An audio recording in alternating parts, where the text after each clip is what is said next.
అందరికీ నమస్కారం. అమ్మ మాట అమ్మాయి బాట ఛానల్కి స్వాగతం. కథ చెప్పుకుందామా? కనక సుందరి కథ. బేతాళ కథలు.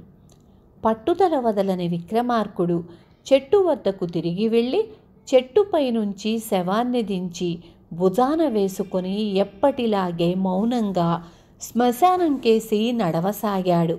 అప్పుడు శవంలోని బేతాళుడు, రాజా, ఇంత అర్ధరాత్రి వేళ ఎంతో పట్టుదలతో నువ్వు పడుతున్న శ్రమ చూస్తుంటే ఇదంతా ధర్మబుద్ధితో మరెవరికో సాయపడేందుకు కాక నీ సొంత మేలు కోసమే అయి ఉంటుందన్న అనుమానం కలుగుతున్నది. కానీ ఒక్కొక్క సమయంలో పరిస్థితులు అనుకూలించనప్పుడు మనుషులు తమ పట్టుదల విడిచి ప్రాణభయం కొద్దీ తాము ద్వేషించే వారికి లొంగిపోతారు. ఇందుకు ఉదాహరణగా నీకు కనకసుందరి అనే రాజకుమార్తె కథ చెబుతాను. శ్రమ తెలియకుండా విను అంటూ ఇలా చెప్పసాగారు. జస్వంత రాజ్యాన్ని రాజు కులదీపుడు చాలా ఏళ్లుగా ప్రజానురంజకంగా పాలించాడు. ఆయన వద్ద సుకీర్తి అనే మంత్రి ఉండేవాడు. కులదీపుడికి రాజకార్యాల్లో అవసరమైన సలహాలన్నీ సుకీర్తి ఇస్తూ ఉండేవాడు. తన మంత్రి సలహాల పట్ల కులదీపుడికి చాలా నమ్మకం. కులదీపుడు బాగా వృద్ధుడైపోయాడు. ఆ దశలో ఆయనకొకసారి తీవ్రమైన వ్యాధి కలిగింది. దానితో ఆయన తాను మరెంతో కాలం బ్రతకనని గ్రహించి తన కొడుకు మణిదీపుడికి రాజ్యాభిషేకం చేశాడు. తరువాత మరణించే ముందు ఆయన కొడుకుతో, నాయనా, మన మంత్రి సలహా లేకుండా నువ్వు ఎలాంటి నిర్ణయమూ తీసుకోవద్దు. రాజ్య నిర్వహణలో నాకన్నా కూడా ఆయన అనుభవజ్ఞుడు. ఆయన కాదన్న పని ఎన్నడూ చెయ్యకు అని చెప్పి కన్నుమూశాడు.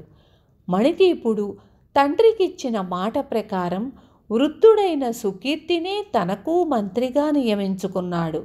ఒకసారి మణిదీపుడు తన పొరుగు రాజైన జయపాలుణ్ణి గురించి సుకీర్తికి చెప్పి, జయపాలుడు క్రమక్రమంగా బలవంతుడవుతున్నాడని నా నమ్మకం. నేనతడి మీద యుద్ధం ప్రకటించదలిచాను. మీ సలహా ఏమిటి అన్నాడు.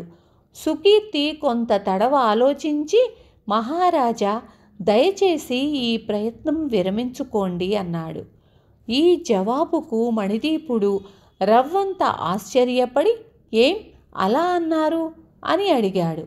మీరీ యుద్ధం చెయ్యబోవటం రాజ్యకాంక్ష వల్లనే కదా. మీ ప్రయత్నం సఫలం కాని పక్షంలో మీ సేనలు విపరీతంగా నష్టపోతాయి. అప్పుడు మరొక బలవంతుడైన రాజు మన మీదికి దండెత్తి వస్తే మన రాజ్యానికే ప్రమాదం అన్నాడు సుకీర్తి. మణిదీపుడికి సుకీర్తి సలహా అంతగా రుచించలేదు.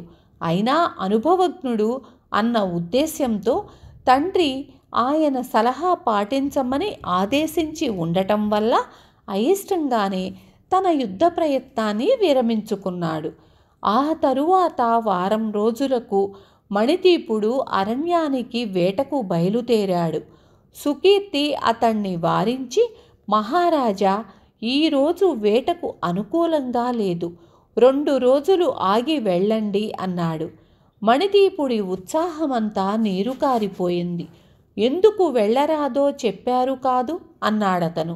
రానున్న 4-5 గంటల కాలంలో వర్షం వచ్చే సూచనలు కనబడుతున్నాయి. వర్షంలో తడవకుండా అరణ్యంలో తలదాచుకునే అవకాశం ఉండదు కదా. అయినా వర్షాకాలం వేటకు అనుకూలమైనది కాదు అన్నాడు సుకీర్తి నెమ్మదిగా. మణిదీపుడు అయిష్టంగానే మంత్రి సలహాను పాటించి వేటకు వెళ్ళడం మానుకున్నాడు. అయితే 4-5 గంటల తరువాత వర్షం రానేలేదు. ఆకాశంలో మాత్రం అక్కడక్కడ మబ్బు తునకలు కనిపించాయి. మణిదీపుడు సుకీర్తికి కబురు చేసి, చూశారా, నన్ను వేటకు పోవద్దన్నారు, వర్షం మాత్రం రానేలేదు అన్నాడు. సుకీర్తి చిన్నగా నవ్వి, మహారాజా, మన రాజధాని నగరంలో వర్షం కురవకపోవచ్చు, కానీ నా అంచనా ప్రకారం అరణ్యంలో పెద్ద వర్షమే కురిసి ఉండాలి. మబ్బుల జాడ నాకు బాగా తెలుసు అన్నాడు. మణిదీపుడు సంశయ నివారణ కోసం భటులను అరణ్యానికి పంపాడు. వాళ్ళు తిరిగి వచ్చి వర్షం అరణ్యాన్నంతా ముంచెత్తిందని, అక్కడ పెద్ద పెద్ద వాగులు ప్రవహిస్తున్నాయని చెప్పారు. 2 నెలలు గడిచాయి. ఒకనాడు సుకీర్తి మణిదీపుణ్ణి చూడబోయి, మహారాజా, మన పొరుగురాజు జయపాలుడు మన మీదికి దండెత్తి వచ్చేందుకు ప్రయత్నాలు చేస్తున్నట్లు వేగుల ద్వారా తెలిసింది.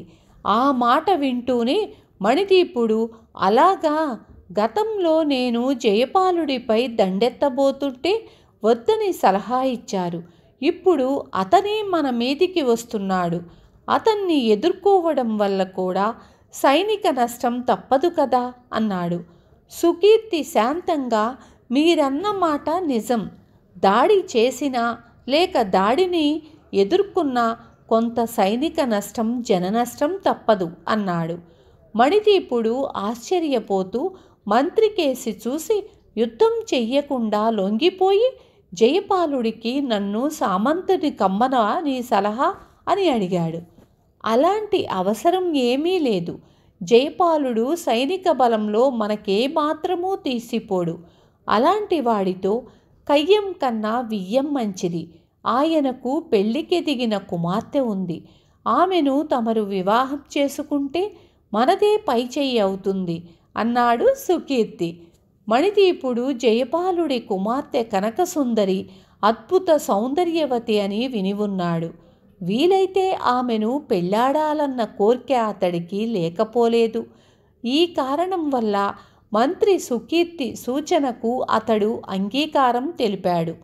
సుకీర్తి నుంచి వార్త అందగానే జయపాలుడు చాలా సంతోషించి కుమార్తెను పిలిచి సంగతి చెప్పి, ఈ వివాహం నీకిష్టమేనా అని అడిగాడు. కనకసుందరి ఒక్క క్షణం ఆలోచించి, నాన్న, మీరు జస్వంత రాజ్యం మీద దండయాత్ర చెయ్యాలనుకున్నారు కదా, ఇప్పుడీ పెళ్లి ప్రస్తావన ఏమిటి అన్నది.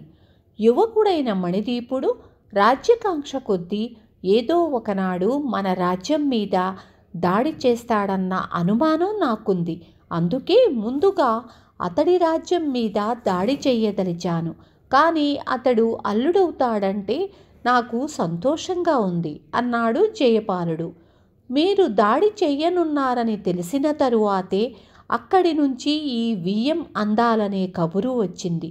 దీని వెనుక ఏదైనా కుట్ర ఉన్నదేమో అన్నది కనకసుందరి. జయపాలుడు కొంచెంసేపు ఆలోచిస్తూ ఊరుకొని, ఆ రాజ్య మంత్రి సుకీర్తి చాలా అనుభవజ్ఞుడు, రాజ్యతంత్రంలో మంచి దిట్ట, ఇందులో అతడి సలహా ఉండి ఉండవచ్చు అన్నాడు. కనకసుందరి అవునన్నట్లు తల ఊపి, సుకీర్తి అనుమతి, సలహాల్లాంటివి లేనిదే ఆ రాజు వేటకు కూడా వెళ్ళడని విన్నాను. అన్నీ మంత్రి సలహా మీద చేసేవాడు. రేపు అతడి సలహా పాటించి నన్ను విడిచిపుచ్చడన్న నమ్మకం ఏమిటి? ఆ మంత్రికి దేశ బహిష్కరణ శిక్ష విధిస్తేనే నేను జస్వంతరాజును వివాహమాడగలనని కబురు పంపండి అన్నది. జయపాలుడు అలాగే కబురు పంపాడు. ఆ కబురు వింటూనే మణిదీపుడు పట్టరాని ఆగ్రహంతో, జయపాలుడికి ఇంత పొగరా అన్నాడు. సుకీర్తి శాంతంగా, మహారాజా, నేను తమ పూర్వీకులుంటున్న ప్రసేన రాజ్యానికి వెళ్ళి నా శేష జీవితాన్ని గడుపుతాను, అనుజ్ఞ ఇవ్వండి అన్నాడు. వెంటనే మణిదీపుడు, మీరు మంత్రిగా మాతోనే ఉండాలి, ఈ విషయంలో మీ సలహా పాటించదలచలేదు అన్నాడు. తరువాత వారం తిరగకుండానే మణిదీపుడు జయపాలుడి రాజ్యం మీద దాడి చేశాడు. జయపాలుడు పెద్దగా ప్రతిఘటించకుండానే అతడితో రాజీ పడ్డాడు. కనకసుందరి మణిదీపుణ్ణి వివాహమాడింది. బేతాళుడు ఈ కథ చెప్పి, రాజా, కనకసుందరి ప్రవర్తన అనుచితంగా లేదా? ఆమె పట్టుదల అంతా ఏమయ్యింది?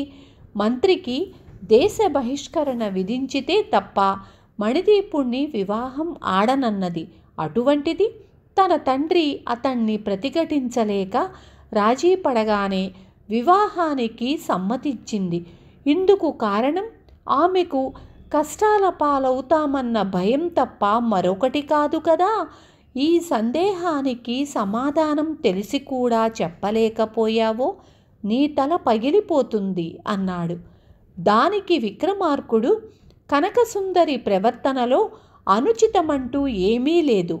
మణిదీపుడు తన తండ్రి ఆదేశానుసారం మంత్రి సుకీర్తి సలహా లేనిదే ఏ పని చెయ్యడని ఆమెకు తెలుసు. ఎల్లవేళలా మంత్రుల సలహాను తూచా తప్పకుండా పాటించే రాజు కారణం ఏదైనా ఒక రకంగా అస్వతంత్రుడు. అలాంటివాడు క్రమంగా స్వయంగా ఆలోచించే శక్తిని కోల్పోయి ఎవరో ఒకరి చేతిలో కీలుబొమ్మ అవుతాడు. మణిదీపుడిలో స్వయంగా ఆలోచించి నిర్ణయాలు తీసుకోగల శక్తిని పరీక్షించేందుకే కనకసుందరి మంత్రికి దేశ బహిష్కారం అన్న షరతు పెట్టింది. అయితే ఈ విషయంలో మణిదీపుడు తన మంత్రి సలహాను పాటించకుండా జయపాలుడి మీదకు దాడికి వెళ్ళాడు. అందువల్ల అతడిలో తనకు నచ్చని సలహాను కాదనగల శక్తి, స్వతంత్రంగా ఆలోచించగల నేర్పు ఉన్నవని తేలింది. దీనికంతకు కారణం కనకసుందరి నిర్భయత్వం, పట్టుదల. అందులో నెగ్గటం వల్లనే ఆమె మణిదీపుణ్ణి వివాహం ఆడటం జరిగింది అన్నాడు. రాజుకు ఈ విధంగా మౌనభంగం కలగగానే బేతాళుడు శవంతో సహా మాయమై తిరిగి చెట్టెక్కాడు. విన్నారు కదా. రేపు మళ్ళీ ఇంకొక మంచి కథతో మీ ముందుకొస్తాను.